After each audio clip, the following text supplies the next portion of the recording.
we were already evacuated from the city, eastern city, where Papa used to be a postmaster. We had a little cottage in the western part of Hungary. In October of that year, we were unceremoniously drafted in the army, Hungarian army.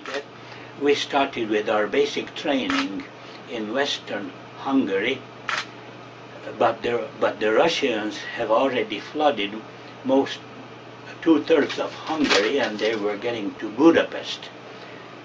And at that time, our Hungarian headquarters, higher ups, they decided we cannot do any more basic training in Hungary, but and the Germans also agreed with it. So there came the freight train, and we just got all of it, and it was Christmas Eve.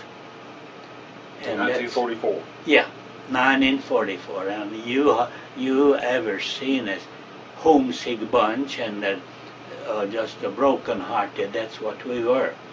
We had no idea where we're going and how long and everything. It must have been a pretty miserable way to spend Christmas Eve. Oh yeah, and the train stopped at one time so that everybody relieved himself out in the cornfields. And did you have anything to eat? Very little, very little. Well, once we were in Green... Did you arrive in that city Christmas Day, or was it still Christmas Eve? Christmas Eve. Okay. Christmas Eve.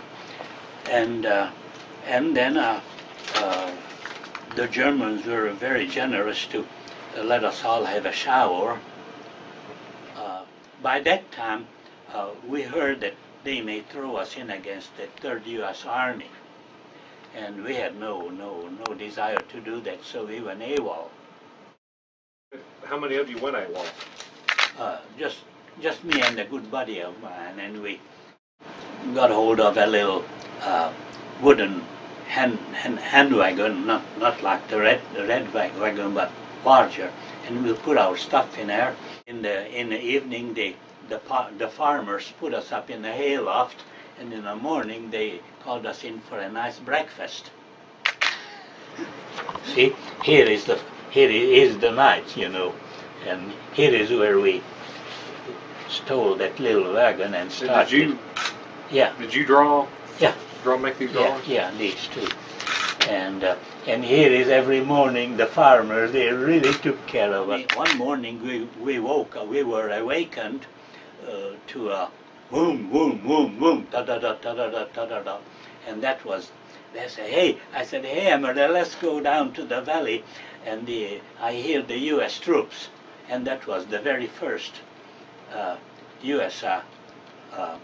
Tanks and everything. And we went down there and like that, but to surrender? Yeah, but they had, see, they were, I don't know how you call them, they didn't fool with people like us. They were just pushing to get as much territory before the Russians got in there. And so they threw down candy bars and cigarette package of cigarettes and everything, and they just went right on. And the last U.S. military police, they said, now, hey, you are soldiers. Now we cannot let you going on. We got into those 2.5-ton trucks, and we ended up in a big collection, a prisoner of war camp. But we were prisoners of war, and then after some months, we were shipped to. Oh, I'm leaving out years and years and years.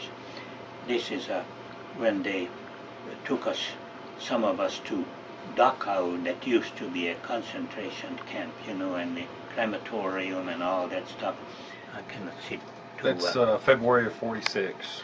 46. That's where the Americans discharged us from the prisoner of war status and gave every one of us $160.